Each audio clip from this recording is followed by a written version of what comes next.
ഇന്ന് ഞാൻ ഉണ്ടാക്കി കാണിക്കുന്നത് നല്ല അടിപൊളി ടേസ്റ്റി ആയിട്ടുള്ള കരിമീൻ മസാലയുടെ റെസിപ്പിയാണ്.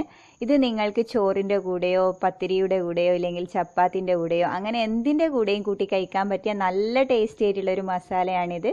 അപ്പോൾ അതെങ്ങനെയാണ് ഉണ്ടാക്കാൻ നോക്കാം.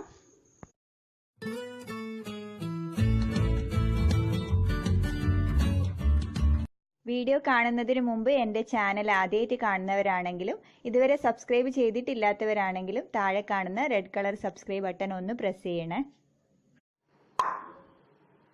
സബ്സ്ക്രൈബ് ചെയ്യുമ്പോൾ തന്നെ ഇതുപോലത്തെ ഒരു ബെല്ലൈക്കൺ വരും. അതും കൂടി പ്രസ് ചെയ്താൽ ഞാൻ പുതിയ വീഡിയോസ് ഇടുമ്പോൾ അതിൻ്റെ നോട്ടിഫിക്കേഷൻസ് നിങ്ങളുടെ ഫോണിൽ ലഭിക്കുന്നതാണ്. കരിമീൻ മസാല ഉണ്ടാക്കാൻ വേണ്ടിയിട്ട് ഞാനിപ്പോൾ ഇവിടെ 2 കരിമീൻ മുഴുവനായിട്ട് എടുത്തിട്ടുണ്ട്. ഇതുപോലെ വരഞ്ഞ് വെക്കണം, എന്നാലേ മസാല പിടിക്കൂ. അപ്പോൾ ഇതൊന്ന് മാരിനേറ്റ് ചെയ്ത് വെക്കണം. അപ്പോൾ അതിന് വേണ്ടിയിട്ടുള്ള അരപ്പ് നമുക്ക് റെഡിയാക്കാം.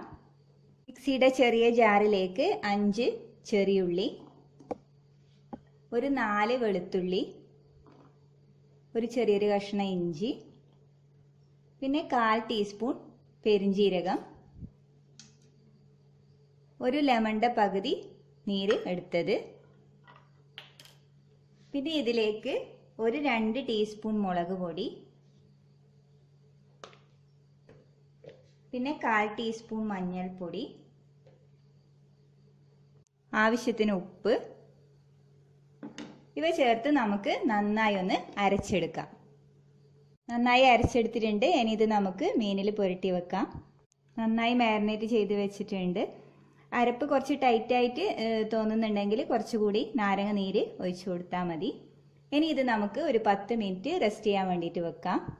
ഇനി നമുക്ക് മീൻ ഫ്രൈ ചെയ്യാൻ വേണ്ടിയിട്ട് വെക്കാം. ഞാനിപ്പോൾ ഇവിടെ ഒരു പാൻ വെച്ച് കൊടുത്തിട്ടുണ്ട്. ഇതിലേക്ക് വെളിച്ചെണ്ണ ഒഴിച്ചു കൊടുക്കാം ഫ്രൈ ചെയ്യാൻ ആവശ്യമായ.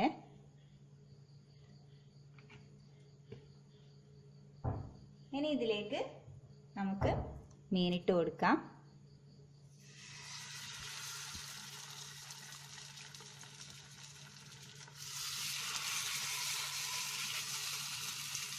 ഒരു വശം നന്നായി ഫ്രൈ ആയി കഴിഞ്ഞാൽ നമുക്ക് തിരിച്ചിട്ട് കൊടുക്കാം. അധികം ഫ്രൈ ആവണ്ട, ഒന്ന് ഷാലോ ഫ്രൈ ആയാൽ മതി. ഒരു വശം ഫ്രൈ ആയിട്ടുണ്ടെങ്കിൽ നമുക്ക് തിരിച്ചിട്ട് കൊടുക്കാം.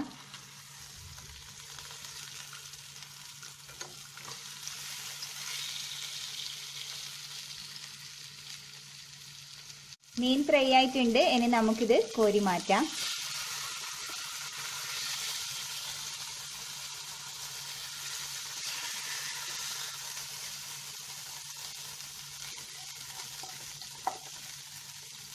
ഇനി ഇതേ പാനിൽ നമുക്ക് സവാള വഴറ്റി കൊടുക്കാം.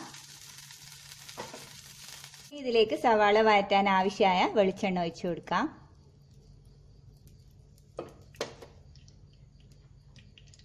ഇനി ഇതിലേക്ക് 3 മീഡിയം സൈസ് സവാള നീളത്തിൽ അരിഞ്ഞത് ഇട്ട് കൊടുക്കാം.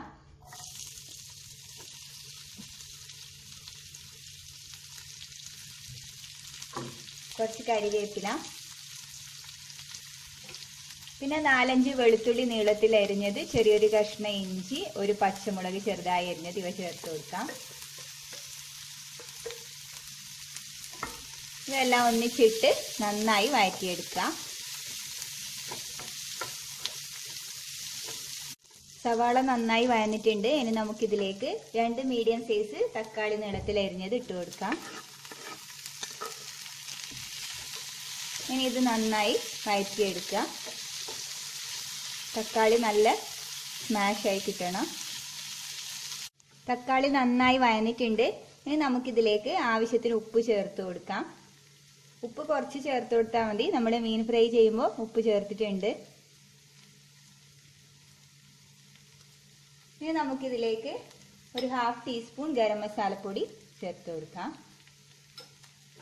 നന്നായി ഒന്ന് മിക്സ് ചെയ്ത് കൊടുക്കുക.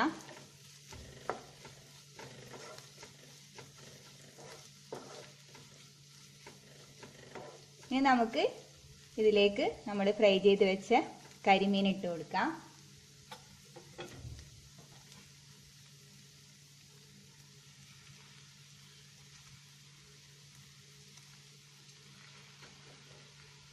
ഇനി ഇത് ഒന്ന് അടച്ചു വെച്ച് ഒരു 5 മിനിറ്റ് നമുക്ക് ഈ മസാല ഒന്ന് പിടിക്കാൻ വേണ്ടിയിട്ട് വെക്കാം. 5 മിനിറ്റ് ആയിട്ടുണ്ട്. ചെറിയ ഫ്ലെയിമിൽ വേണം വെച്ച് കൊടുക്കാൻ. ഇനി നമുക്ക് കരിമീൻ ഒന്ന് തിരിച്ചിട്ട് കൊടുത്ത് ഒരു 2 മിനിറ്റ് കൂടി വെച്ച് കൊടുക്കാം.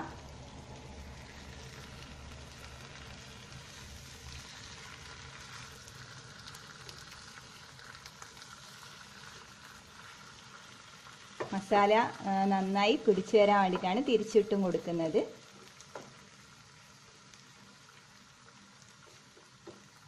ഇനി ഒരു 2 മിനിറ്റ് കൂടി നമുക്ക് മൂടി വെച്ച് കൊടുക്കാം. 2 മിനിറ്റ് ആയിട്ടുണ്ട്. കരിമീൻ മസാല റെഡി ആയിട്ടുണ്ട്. ഇനി നമുക്ക് ഫ്ലെയിം ഓഫ് ചെയ്ത് കൊടുക്കാം. നിങ്ങൾ മുളക് പൊടി ചേർക്കുന്ന സമയത്ത് എരിവുള്ള മുളക് പൊടിയാണെങ്കിൽ കുറച്ച് കൊടുക്കുക. ഞാൻ നേരത്തെ ഫ്രൈ ചെയ്യാൻ വേണ്ടിയിട്ട് അരപ്പ് റെഡിയാക്കിയില്ല, അപ്പോൾ അതിൽ 2 ടീസ്പൂൺ മുളക് പൊടിയാണ് ചേർത്ത് കൊടുത്തത്. ഞാൻ കാശ്മീരി ചില്ലിയും നാടൻ ചില്ലിയും ഒന്നിച്ച് പൊടിക്കുന്നത് കൊണ്ട് അത്ര എരിവ് ഉണ്ടാവില്ല. നിങ്ങളുടെ മുളക് പൊടി എരിവുള്ളതാണെങ്കിൽ കുറച്ചിട്ട് കൊടുത്താൽ മതി. ഇനി നമുക്കിതൊരു സെർവിങ് ഡിഷിലേക്ക് മാറ്റാം. കരിമീൻ മസാല ഞാൻ സെർവിങ് ഡിഷിലേക്ക് മാറ്റിയിട്ടുണ്ട്. നല്ല അടിപൊളി ടേസ്റ്റി ആയിട്ടുള്ള മസാലയാണിത്. ഇതേപോലെ നമുക്ക് അയക്കൂറയും ആവലയും ഒക്കെ ചെയ്യാം, അതും നല്ല ടേസ്റ്റിയാണ്. അപ്പോൾ എല്ലാവരും ട്രൈ ചെയ്ത് നോക്കുക. പത്തിരിയുടെ കൂടെയാണ് ഇത് നല്ല കോമ്പിനേഷന്. നല്ല ടേസ്റ്റിയാണ് പത്തിരിയുടെ കൂടെ കഴിക്കാൻ. അപ്പോൾ എല്ലാവരും ഉണ്ടാക്കി നോക്കിയിട്ട് കമൻറ്റ് ചെയ്യാൻ മറക്കരുത്. പിന്നെ ഈ റെസിപ്പി ഇഷ്ടമായെങ്കിൽ ലൈക്ക് ചെയ്യുക, ഷെയർ ചെയ്യുക. നല്ലൊരു അടിപൊളി റെസിപ്പിയുമായി വീണ്ടും കാണാം. താങ്ക്